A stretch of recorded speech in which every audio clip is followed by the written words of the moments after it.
ശബരിമല സ്വർണ്ണക്കൊള്ളയുടെ കൂടുതൽ വിവരങ്ങൾ പുറത്തുവരുമ്പോൾ എല്ലാം തുടങ്ങുന്നത് ഒരൊറ്റ പോയിന്റിൽ നിന്നാണ്. അത് എ പത്മകുമാർ എന്ന 2019 ദേവസ്വം ബോർഡിന്റെ പ്രസിഡന്റായിരുന്ന വ്യക്തിയിൽ നിന്ന്. CPM പ്രതിരോധം തീർക്കുമ്പോഴും പ്രതിരോധത്തിലാവുന്നുണ്ട് പാർട്ടി. ആദ്യം തലക്കെട്ടുകൾ നോക്കാം.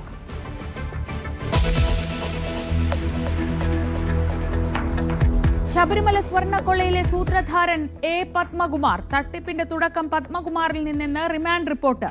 സ്വർണ്ണപ്പാളികൾ പോറ്റിക്ക് കൊടുത്തുവിടാൻ പത്മകുമാർ ഇടപെട്ടു. സ്വന്തം കൈപ്പടയിൽ ചെമ്പുപാളി എന്ന് രേഖപ്പെടുത്തി. പത്മകുമാറിന്റെ ആറന്മുളയിലെ വീട്ടിലും SIT പരിശോധന.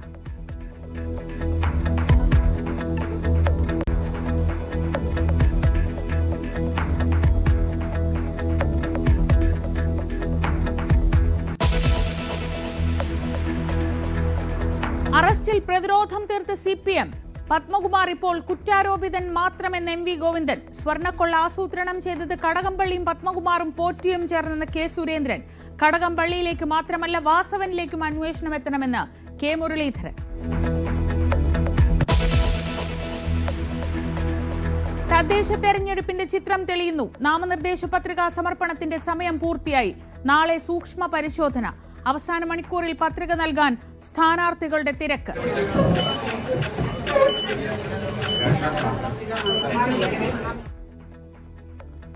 തിരുവനന്തപുരം മുട്ടട വാർഡിൽ വൈഷ്ണ സുരേഷിന്റെ വോട്ട് വെട്ടിയത് മേയറുടെ ഓഫീസ് ഇടപെട്ടെന്ന ദൃശ്യങ്ങൾ. ഉദ്യോഗസ്ഥരെ പഴിചാരി മേയറുടെ ഓഫീസ്.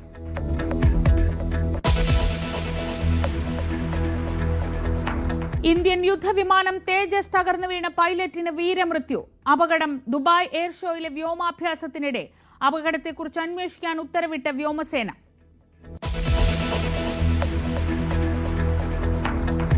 കൊച്ചിയിൽ യുവതിയെ ക്രൂരമായി മർദ്ദിച്ച യുവമോർച്ച നേതാവിനെതിരെ കേസ്. കൊലപാതക ശ്രമം ചുമത്തി മരട് പോലീസ് കേസെടുത്തു. മൊബൈൽ ചാർജർ കൊണ്ടുള്ള മർദ്ദനത്തിൽ യുവതിക്ക് ദേഹമാസകലം പരിക്ക്. യുവമോർച്ച ജില്ലാ general secretary Gopu Paramasivan police കസ്റ്റഡിയിൽ.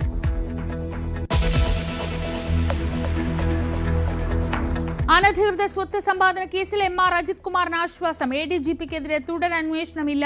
കേസ് നിലനിൽക്കില്ലെന്ന് കോടതി. മുഖ്യമന്ത്രിക്കെതിരായ വിജിലൻസ് കോടതി പരാമർശവും നീക്കി. തകർന്ന തേജസ്.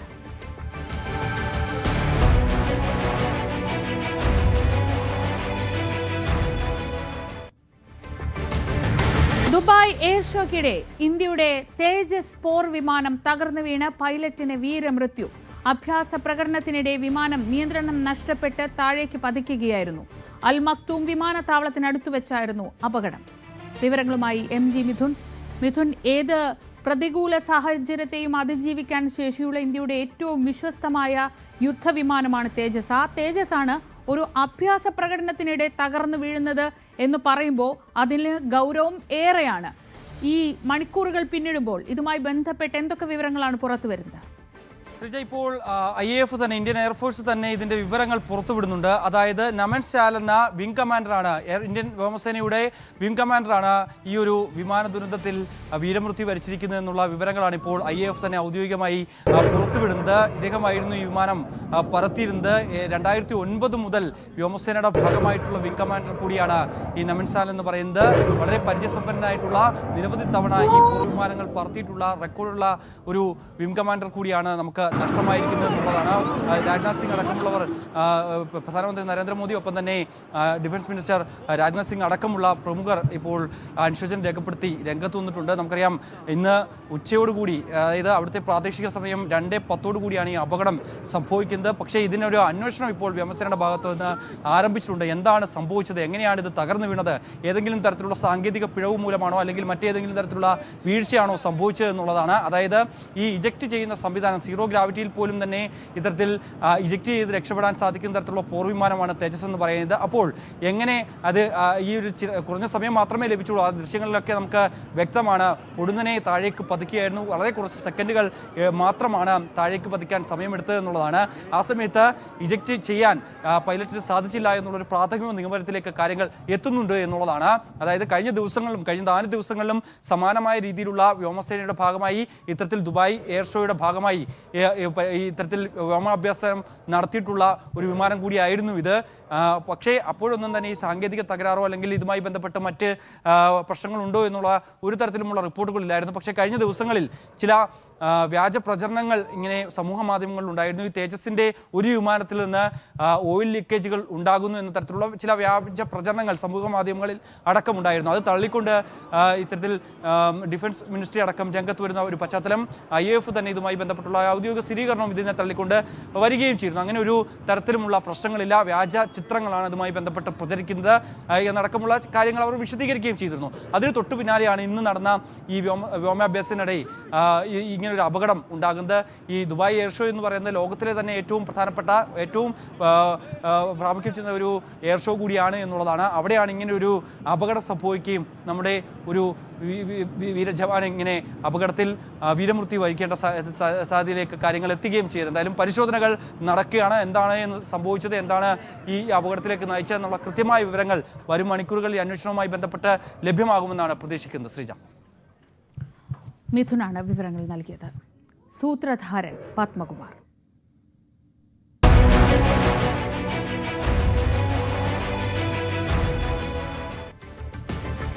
ശബരിമല സ്വർണ്ണക്കൊള്ളയിൽ തിരുവിതാംകൂർ ദേവസ്വം ബോർഡിന്റെ മുൻ പ്രസിഡന്റും CPM നേതാവുമായ A. പത്മകുമാറിനെതിരെ നിർണായക കണ്ടെത്തലുകളാണ് റിമാൻഡ് റിപ്പോർട്ടിലുള്ളത്. തട്ടിപ്പിന്റെ തുടക്കം പത്മകുമാറിൽ നിന്നാണെന്ന് റിപ്പോർട്ടിൽ പറയുന്നു. കട്ടിളപ്പാളികൾ ഉണ്ണികൃഷ്ണൻ പോറ്റിക്ക് കൊടുത്തുവിടാൻ നേരത്തെ തന്നെ പത്മകുമാർ ഇടപെടൽ നടത്തി. 2019 ഫെബ്രുവരിയിൽ ബോർഡിന് മുന്നിൽ പത്മകുമാർ വിഷയം അവതരിപ്പിച്ച ശേഷമാണ് ഉദ്യോഗസ്ഥ തലത്തിൽ നടപടി തുടങ്ങിയതെന്നും റിപ്പോർട്ടിലുണ്ട്. അതേസമയം കടകംപള്ളി സുരേന്ദ്രനെതിരെ പത്മകുമാറിന്റെ മൊഴിയിൽ പരാമർശമുണ്ടെന്നത് കഥകൾ മാത്രമാണെന്നാണ് അന്വേഷണ സംഘം പറയുന്നത്. ശബരിമല സ്വർണ്ണക്കൊള്ള കേസുമായി ബന്ധപ്പെട്ട് സുപ്രധാനമായ നീക്കമാണ് SITയുടെ ഭാഗത്തു നിന്നുണ്ടായിരിക്കുന്നത്. കഴിഞ്ഞ ദിവസം SIT കസ്റ്റഡിയിലെടുക്കുകയും പിന്നീട് അറസ്റ്റ് ചെയ്ത് ഇപ്പോൾ റിമാൻഡിൽ കഴിയുകയും ചെയ്യുന്ന 2019 ദേവസ്വം ബോർഡ് പ്രസിഡന്റായിരുന്ന A. പത്മകുമാറാണ് ഈ തട്ടിപ്പിന്റെ മുഴുവൻ ഗൂഢാലോചനയുടെ പിന്നിൽ എന്ന നിഗമനത്തിലേക്കാണ് SIT എത്തുന്നത്. ഉണ്ണികൃഷ്ണൻ പോറ്റിയും അതോടൊപ്പം തന്നെ മുരാരി ബാബുവും അതോടൊപ്പം സുധീഷ് കുമാറും നേരത്തെ നൽകിയ മൊഴിയിൽ പത്മകുമാറിന്റെ പങ്ക് സംബന്ധിച്ച വ്യക്തമായ സൂചനകൾ അന്വേഷണ സംഘത്തിന് ലഭിച്ചതാണ്. അത് ശരിവെക്കുന്ന തെളിവുകൾ കൂടി വീണ്ടെടുത്ത ശേഷമാണ് പത്മകുമാറിനെ വീണ്ടും ചോദ്യം ചെയ്യാനായി ഇന്നലെ പോലീസ് ആസ്ഥാനത്തേക്ക് വിളിച്ചു വരുത്തിയത് എന്നാണ് ലഭിക്കുന്ന വിവരങ്ങൾ. ഇതിൽ പ്രധാനപ്പെട്ട കണ്ടെത്തൽ പത്മകുമാറിന്റെ വീട്ടിൽ വെച്ച് ഇതുമായി ബന്ധപ്പെട്ട ഗൂഢാലോചന നടത്തുന്നതിൽ ഉണ്ണികൃഷ്ണൻ പോറ്റി പങ്കെടുത്തിട്ടുണ്ട് എന്നതാണ്. അതോടൊപ്പം പത്മകുമാർ അധ്യക്ഷനായിരിക്കെ ഈ സ്വർണം ഇവിടെ നിന്ന് മാറ്റുക എന്ന ലക്ഷ്യത്തോടെ വാതിൽപ്പാളിയും സ്വർണ്ണപ്പാളിയും അടക്കം അവിടെ നിന്ന് മാറ്റുന്നതിന് വേണ്ടി ബോർഡ് അംഗങ്ങളുമായി ചർച്ച നടത്തിയിരുന്നു. അതായത് ഇത് ഉണ്ണികൃഷ്ണൻ പോറ്റിയുടെ കൈവശം അറ്റകുറ്റപ്പണികൾക്കായി കൊടുത്തുവിടണമെന്ന് ആവശ്യപ്പെട്ടുകൊണ്ടായിരുന്നു ഈ ചർച്ച നടന്നത്. പക്ഷേ ബോർഡ് അംഗങ്ങൾ ഇതിനെ എതിർത്തു. കൃത്യമായ കീഴ്വഴക്കങ്ങൾ ഇല്ലാതെ ഈ വാതിൽപ്പാളിയും കട്ടളപ്പാളിയും അവിടെ നിന്ന് മാറ്റാൻ കഴിയില്ല എന്നൊരു നിലപാട് ബോർഡ് അംഗങ്ങൾ സ്വീകരിക്കുകയായിരുന്നു. അതോടെ ബോർഡ് അംഗങ്ങളുടെ അനുമതിയോടെ ഈ കാര്യം താൻ ഉദ്ദേശിക്കുന്ന പദ്ധതി നടപ്പാകില്ല എന്ന് മനസ്സിലാക്കിയ പത്മകുമാർ പിന്നീട് ഉദ്യോഗസ്ഥ സഹായം, അതായത് സുധീഷ് കുമാറിൻ്റെയും മുരാരി ബാബുവിൻ്റെയും സഹായം തേടുകയായിരുന്നു. അങ്ങനെയാണ് ചെമ്പിൽ സ്വർണം പൂശിയ ചെമ്പ് എന്നുള്ളിടത്ത് സ്വർണം പൂശിയ എന്ന വാക്ക് മാറ്റി ചെമ്പെന്ന് മാത്രം രേഖപ്പെടുത്തി മിനിറ്റ്സ് ബുക്കിൽ കൃത്രിമം കാണിച്ച് അവിടെ നിന്ന് ഈ ഉണ്ണികൃഷ്ണൻ പോറ്റിയുടെ കൈവശം ഈ പാളികൾ കൊടുത്തുവിട്ടത് എന്നാണ് അന്വേഷണ സംഘം ഇപ്പോൾ ഉറപ്പിക്കുന്നത്. അങ്ങനെയെങ്കിൽ ഈ ഗൂഢാലോചനയുടെ മുഴുവൻ കേന്ദ്രബിന്ദു A. പത്മകുമാറാണ് എന്ന ഒരു വിലയിരുത്തലിലേക്കാണ് SIT ഇപ്പോൾ എത്തുന്നത്. അതോടൊപ്പം പ്രധാനപ്പെട്ട ഒരു കാര്യം, മുൻ മന്ത്രി കൂടിയായ 2019 ദേവസ്വം ബോർഡിന്റെ ചുമതലയിലുണ്ടായിരുന്ന ദേവസ്വം വകുപ്പ് മന്ത്രി എന്ന കടകംപള്ളി സുരേന്ദ്രനുമായി ബന്ധപ്പെട്ട ചില അഭ്യൂഹങ്ങൾ ഇന്നലെ മുതൽ ഉയരുന്നുണ്ടായിരുന്നു. പക്ഷേ കടകംപള്ളി സുരേന്ദ്രനെ ഈ സംഭവവുമായി ബന്ധിപ്പിക്കുന്ന യാതൊരു വിശദാംശങ്ങളും നിലവിൽ ലഭ്യമല്ല എന്നാണ് SIT വ്യക്തമാക്കുന്നത്. മാത്രമല്ല അടുത്ത ദിവസം ഹൈക്കോടതിയിൽ ഇതുമായി ബന്ധപ്പെട്ട മൂന്നാമത്തെ ഇടക്കാല റിപ്പോർട്ട് സമർപ്പിക്കുമ്പോൾ ഇതുവരെയുള്ള അന്വേഷണ പുരോഗതിയും ഇനി അങ്ങോട്ട് അന്വേഷണം ഏത് ദിശയിലായിരിക്കും പോവുക എന്നതടക്കമുള്ള കാര്യങ്ങൾ വ്യക്തമാക്കുമെന്നാണ് വിവരം. അതിനിടെ മുൻ ദേവസ്വം കമ്മീഷണറായ N. വാസുവിനെയും ദേവസ്വം ബോർഡ് പ്രസിഡന്റായിരുന്ന പത്മകുമാറിനെയും ഒരുമിച്ചിരുത്തി ചോദ്യം ചെയ്യുക എന്ന ലക്ഷ്യത്തോടെ ഇവർക്ക് വേണ്ടി കസ്റ്റഡി അപേക്ഷ നൽകുമെന്നാണ് അറിയാൻ കഴിയുന്നത്. ദുർബലമായ പ്രതിരോധം.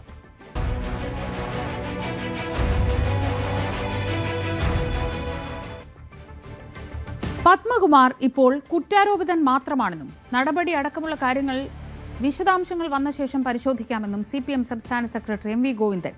തെറ്റ് ചെയ്തവർ ആരായാലും നിയമത്തിന് മുന്നിൽ വരട്ടെ എന്നും MV ഗോവിന്ദൻ ഇന്ന് പ്രതികരിച്ചു.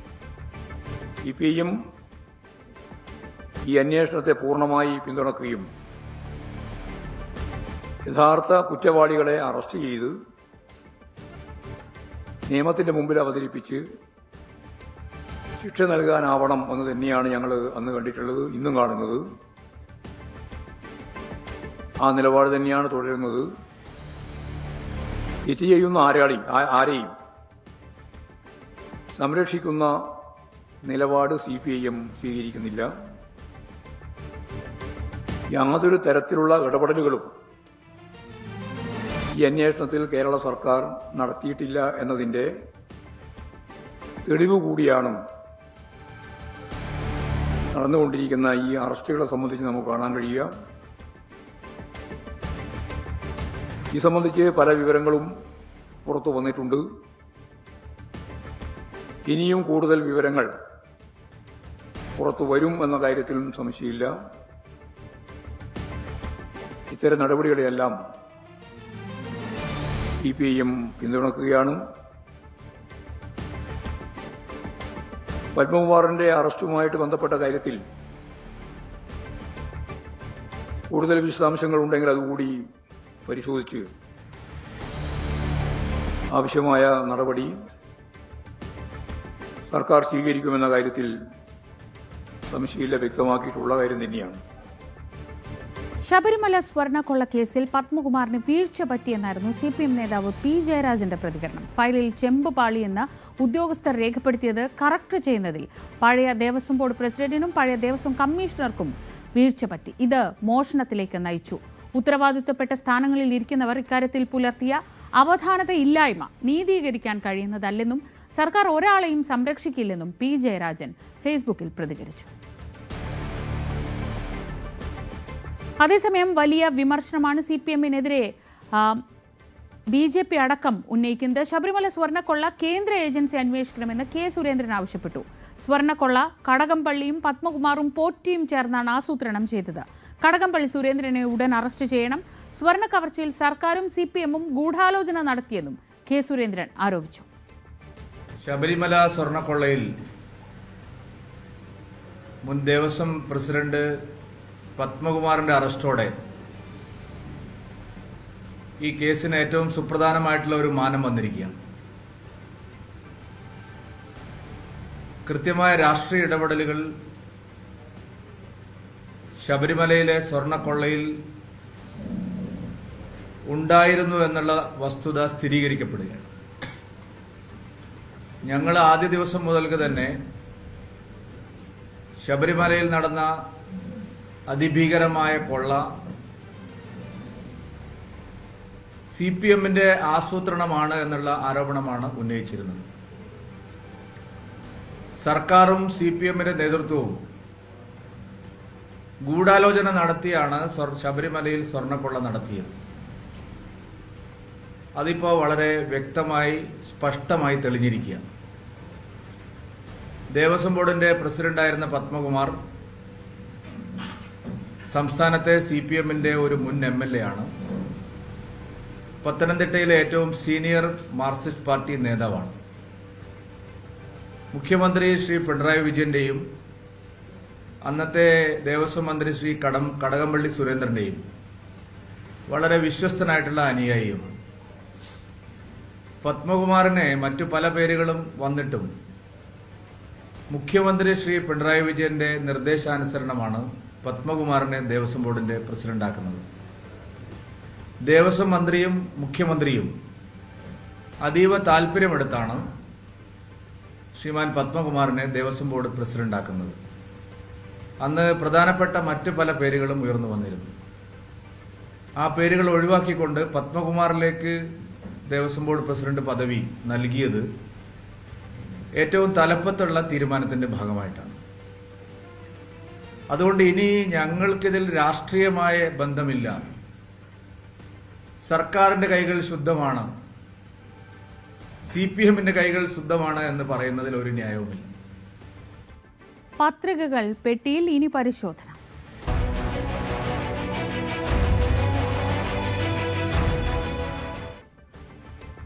തദ്ദേശ തെരഞ്ഞെടുപ്പിലേക്ക് നാമനിർദ്ദേശ പത്രിക സമർപ്പിക്കാനുള്ള സമയം അവസാനിച്ചു. നാളെയാണ് സൂക്ഷ്മ പരിശോധന. സംസ്ഥാനത്താകെ 1,64,427 നാമനിർദ്ദേശ പത്രികകളാണ് കിട്ടിയത്.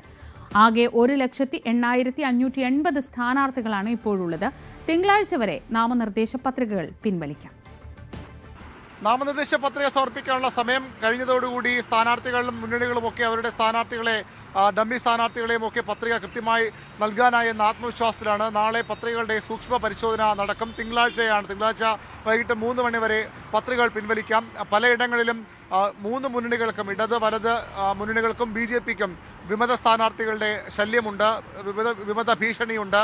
അത് പിൻവലിപ്പിക്കാൻ ശ്രമത്തിലാകും ഇനിയുള്ള ദിവസങ്ങളിൽ മുന്നണികളും സ്ഥാനാർത്ഥികളും ഒക്കെ. വോട്ടർ പട്ടികയിൽ പേരില്ലാത്തതിൻ്റെ പേരിൽ പലയിടത്തും തീരുമാനിച്ച സ്ഥാനാർത്ഥികളെ പിൻവലിക്കേണ്ട അവസ്ഥ പ്രധാന മുന്നണികൾക്ക് തന്നെ ഉണ്ടായി എന്ന അസാധാരണ സംഭവവും ഈ തെരഞ്ഞെടുപ്പിൽ ഉണ്ടായിട്ടുണ്ട്. ഏതായാലും എല്ലാം കഴിഞ്ഞ ശേഷം തങ്ങളുടെ ശക്തരായ സ്ഥാനാർത്ഥികൾ തന്നെ എല്ലാ വാർഡുകളിലും അണിനിരത്താൻ കഴിഞ്ഞു എന്ന ആത്മവിശ്വാസമാണ് മുന്നണികൾക്ക് ഉള്ളത്. അതിനുമപ്പുറത്തേക്ക് ഇനി വിമത ശല്യം എന്ന ഭീഷണി ഒഴിവാക്കാനുള്ള ശ്രമങ്ങളും ഇതിനകം ആരംഭിച്ചിട്ടുണ്ട്.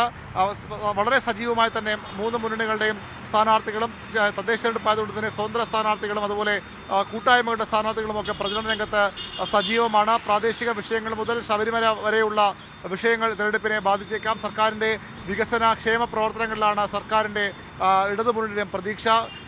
തുടർഭരണമുണ്ടാക്കുന്ന എതിർപ്പുകൾ ഭരണവിരുദ്ധ വികാരം ഗുണമാകുമെന്ന് തിരിച്ചുവരവിന് അവസരമൊരുങ്ങുമെന്ന് BJP കരുതുന്നു. 2 മുന്നണികളെയും മാറി മാറി പരീക്ഷിച്ച ജനം ഇത്തവണയും തങ്ങൾക്കൊപ്പം നിൽക്കുമെന്ന പ്രതീക്ഷയാണ് BJP കേന്ദ്രങ്ങൾക്കുള്ളത്. അങ്ങനെ ത്രികോണ പോരാട്ടം ഏറെക്കുറെ പലയിടങ്ങളിലും ഉറപ്പായി കഴിഞ്ഞു. അതിനുമപ്പുറത്തേക്ക് വിമതരും സ്വതന്ത്ര സ്ഥാനാർത്ഥികളും ഒക്കെ വരുമ്പോൾ പലയിടത്തും ചതുഷ്കോണ പോരാട്ടത്തിന് കൂടിയാണ് കളമൊരുങ്ങുന്നത്.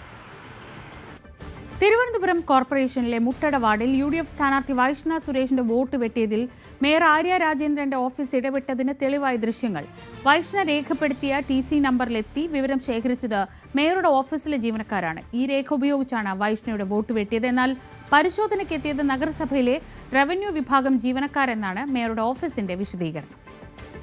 മുട്ടടയിലെ കോൺഗ്രസ് സ്ഥാനാർത്ഥി വൈഷ്ണ സുരേഷിന്റെ പേര് വോട്ടർ പട്ടികയിൽ നിന്ന് വെട്ടിയതിന് പിന്നിൽ മേയറുടെ ഓഫീസും മേയറുടെ ഇടപെടലുണ്ടെന്ന ആരോപണം ആദ്യം ഉന്നയിച്ചത് കെ മുരളീധരനാണ്. പിന്നീട് പ്രതിപക്ഷ നേതാവടക്കം ഒരു CPM നേതാവും 2 CPM നേതാക്കൾ തിരുവനന്തപുരത്തെ പ്രധാനപ്പെട്ട നേതാക്കൾ ഇതിന് പിന്നിലുണ്ടെന്ന ആരോപണം ഉയർത്തിയിരുന്നു. ഇന്ന് പുറത്തു വന്ന തെളിവുകൾ ആരോപണങ്ങളെ ഒരു പരിധിവരെ സാധൂകരിക്കുന്നതാണ്. കോർപ്പറേഷൻ ഓഫീസിലെ ജീവനക്കാർ വൈഷ്ണയുടെ പേര് ചേർന്ന വീട്ടിൽ പോയി അവരോട് ഈ കാര്യങ്ങൾ ചോദിക്കുന്ന ദൃശ്യങ്ങളാണ് പുറത്തു വന്നത്. നേരത്തെ CPM കേന്ദ്രങ്ങൾ തന്നെ പുറത്തുവിട്ട ഒരു വീഡിയോയാണ് ഇപ്പോൾ അവർക്ക് തിരിച്ചടിയാകുന്നത്.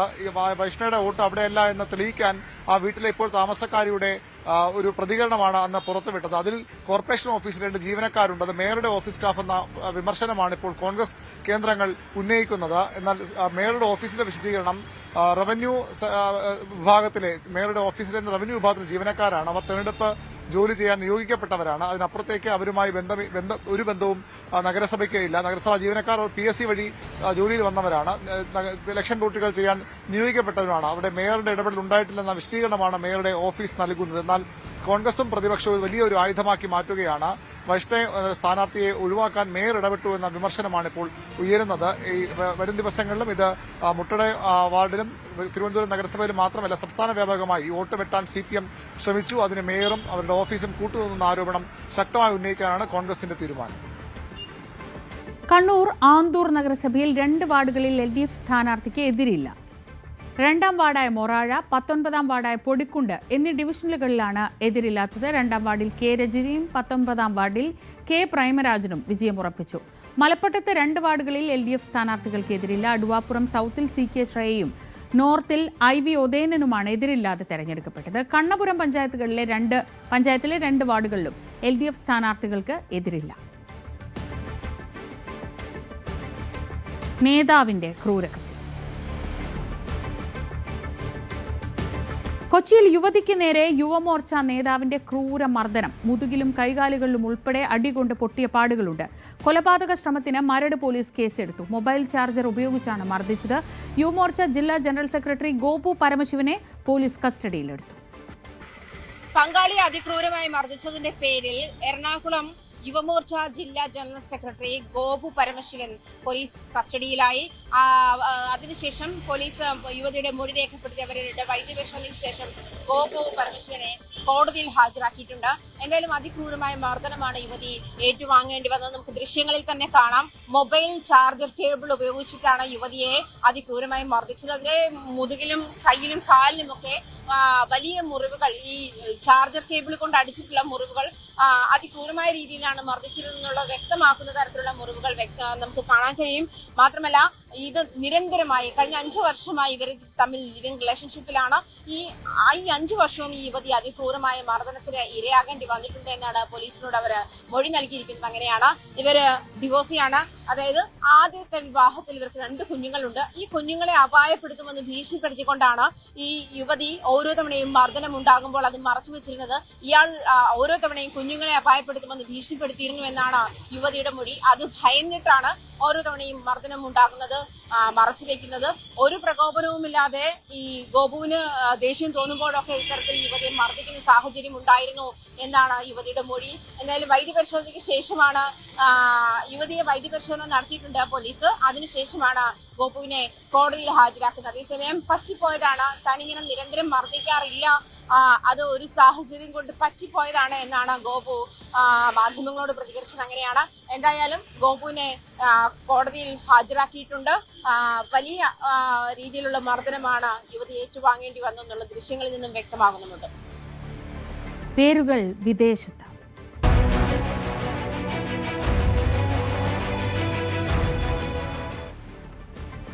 ചെങ്കോട്ട സ്ഫോടനത്തിലെ പ്രതികളായ അൽഫല മെഡിക്കൽ കോളേജിലെ ഡോക്ടർമാർക്ക് വിദേശത്തു നിന്ന് പരിശീലനം കിട്ടിയതായി സംശയം.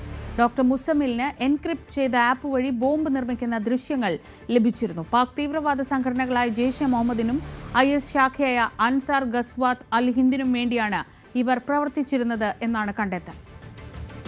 ഫരീദാബാദിലെ ഡോക്ടർ മൊഡ്യൂളിന് വിദേശ സഹായം ലഭിച്ചിട്ടുണ്ടെന്നത് ഇതിന് മുൻപേ തന്നെ NIAക്ക് സൂചനയുള്ള കാര്യമായിരുന്നു. ഇപ്പോൾ ഇതിനെപ്പറ്റി കൂടുതൽ വ്യക്തതയുള്ള തെളിവുകളാണ് പുറത്തു വന്നിരിക്കുന്നത്. പ്രധാനമായിട്ടും ഡോക്ടർ മുസമിലിനെ പറ്റിയിട്ടാണ് ഇക്കാര്യങ്ങൾ, ഈ സൂചനകൾ പുറത്തു വരുന്നത്. ഈ ഡോക്ടർ മുസമിൽ തുർക്കി വഴി അഫ്ഗാനിസ്ഥാനിൽ എത്തിയിരുന്നതായിട്ടാണ് നിലവിൽ NIAക്ക് ഏറ്റവും പുതിയ വിവരം ലഭിച്ചിട്ടുള്ളത്. മാത്രമല്ല സിറിയയിലുള്ള ചില നിരോധിത തീവ്രവാദ സംഘടനകളുമായിട്ടും ഇയാൾ ബന്ധപ്പെട്ടിരുന്നു. ഇതിനു പുറമെ വിദേശത്ത് നിന്ന് ഈ ബോംബുണ്ടാക്കാനുള്ള വീഡിയോകൾ, അതുപോലെ തന്നെ മറ്റു കാര്യങ്ങൾ, അതിൻ്റെ നിർദ്ദേശങ്ങൾ എല്ലാം പങ്കുവച്ചിരുന്നത് ഈ ഡോക്ടർ മുസമിലിനാണ് എന്നതിനെ പറ്റിയിട്ടും NIAക്ക് വ്യക്തമായിട്ടുള്ള തെളിവുകൾ ലഭിച്ചിട്ടുണ്ട്. മൊത്തം 42 വീഡിയോകളാണ് ഈ മുസമിലിന് ലഭിച്ചിട്ടുള്ളത്. ഇത് വെച്ചിട്ടാണ് ഈ അമോണിയം നൈട്രേറ്റിൽ നിന്ന് എങ്ങനെ ബോംബുണ്ടാക്കാം, അതുപോലെ തന്നെ IED സ്ഫോടക വസ്തുക്കൾ അത് എങ്ങനെ സൃഷ്ടിച്ചെടുക്കാം എന്നതിനെ പറ്റിയൊക്കെ മുസമിൽ പഠിച്ചെടുത്തത് ഈ ഒരു വീഡിയോകൾ വഴിയാണ്. അത് മാത്രമല്ല ഇയാൾക്ക് സഹായം ലഭിച്ചിട്ടുള്ള ആളുകളെ പറ്റിയിട്ടുള്ള ആളുകളുടെ പേരുകളും ലഭിച്ചിട്ടുണ്ട്. ഹൻസുള്ള, നിസാർ, ഉക്കാസ എന്ന് പറയുന്ന ആളുകളാണ് ഇയാളെ വിദേശത്ത് നിന്ന് സഹായിച്ചിരുന്നതായിട്ടാണ് വിവരമുള്ളത്. ഇത് ഇവരുടെ യഥാർത്ഥ പേരുകളല്ല, ഇത് ചില കോഡ് പേരുകൾ മാത്രമാണ്. ഈ കോഡ് പേരുകളിൽ പ്രവർത്തിച്ചിരുന്നവരാണ് ഈ ഡോക്ടർമാർക്ക് എല്ലാ സഹായങ്ങളും ലഭ്യമാക്കി നൽകിയിട്ടുള്ളത്. ഇതിൽ ഹൻസുള്ള എന്ന വ്യക്തിയാണ് ഈ വീഡിയോകൾ മുസമിലിന് അയച്ചു നൽകിയിട്ടുള്ളത്. അതുപോലെ തന്നെ ഉക്കാസ എന്ന വ്യക്തിയുടെ ഒരു സഹായത്തോടെയാണ് മുസമിൽ വിദേശത്തേക്ക് പോയിരുന്നതായിട്ടും NIAക്ക് കൃത്യമായിട്ടുള്ള സൂചനകൾ ലഭിച്ചിട്ടുള്ളത്. എൻക്രിപ്റ്റഡ് ആയിട്ടുള്ള ആപ്പ് വഴി, എൻ ടു എൻ എൻക്രിപ്റ്റഡ് ആയിട്ടുള്ള ആപ്പ് വഴി ഈ വീഡിയോകൾ കൈമാറിയതിനാൽ തന്നെ ഇവർ കൈമാറിയ വീഡിയോകളെ സംബന്ധിച്ചുള്ള വിശദാംശങ്ങൾ അത് ശേഖരിക്കുക എന്ന് പറയുന്നത് കുറച്ച് പണിപ്പെട്ട കാര്യമാണ്.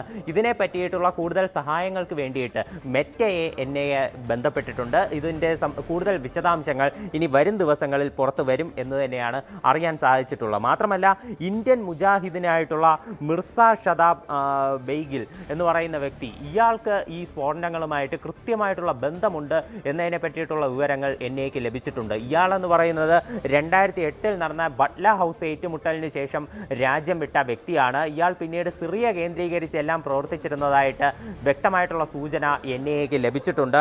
ഈ മിർസ ഷദാബ് എന്ന് പറയുന്നയാൾ ഇയാളും ഈ അൽഫല യൂണിവേഴ്സിറ്റിയിൽ മുൻപ് പഠിച്ചിരുന്ന ഒരു വ്യക്തിയാണ്. അതിനുശേഷം തീവ്രവാദ പ്രവർത്തനങ്ങളിലേക്ക് പോയ ആളാണ്. ഈ മിർസ ഷതാബും ഈ ഡോക്ടർമാർക്ക് കൃത്യമായിട്ടുള്ള സഹായം വിദേശത്ത് നിന്ന് നൽകിയിട്ടുണ്ട്. അതുപോലെ തന്നെ ഇപ്പോൾ പേര് വരുന്ന ഒരു പ്രധാനപ്പെട്ട വ്യക്തിയാണ് ഷാദിബ് ഫൈസൽ. ഇയാൾ തമിഴ്നാട് കേന്ദ്രീകരിച്ചുള്ള തീവ്രവാദ പ്രവർത്തനങ്ങളെ നിയന്ത്രിച്ചിരുന്ന വ്യക്തിയാണ്. ഇയാളൊരു കർണാടക സ്വദേശിയാണ് എന്നതാണ് വിവരം.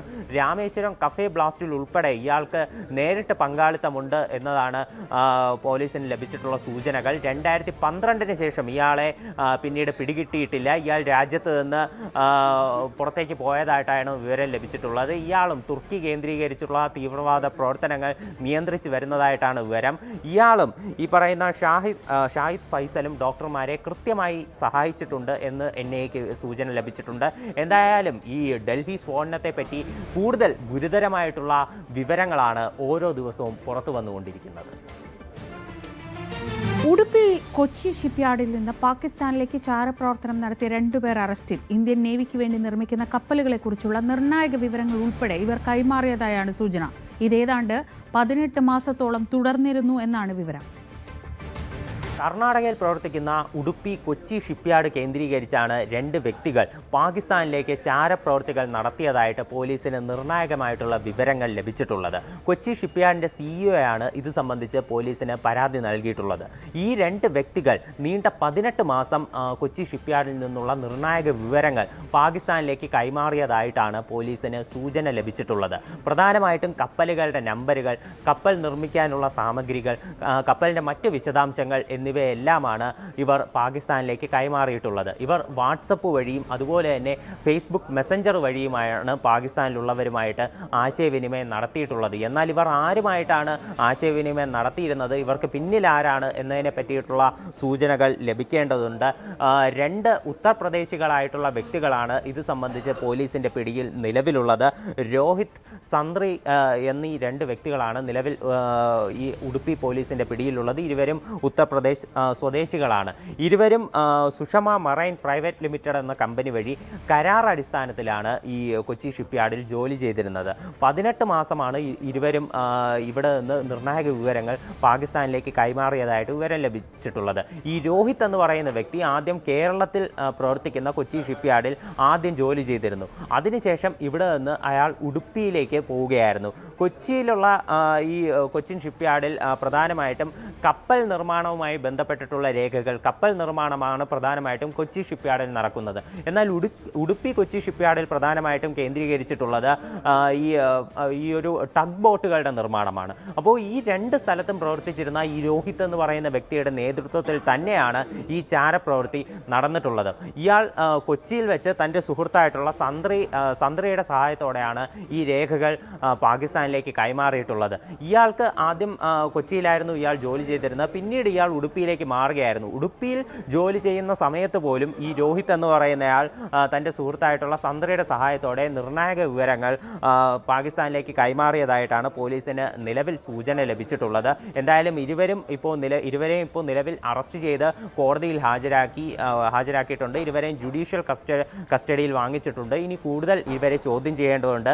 2 പേരും ഒരു വലിയ ചെയിനിൻ്റെ 2 ചെറിയ കണ്ണികൾ ആണെന്നാണ് പോലീസിന് സൂചന ലഭിച്ചിട്ടുള്ളത്. അജയ് സുധാ ബിജുവാണ് വിശദാംശങ്ങൾ നൽകിയത്. ന്യൂസ് at 9 പൂർണ്ണമാവുകയാണ്. ഇനി ഇടവേളയ്ക്ക് ശേഷം നാട്ടിലോട്ട് കാണാം.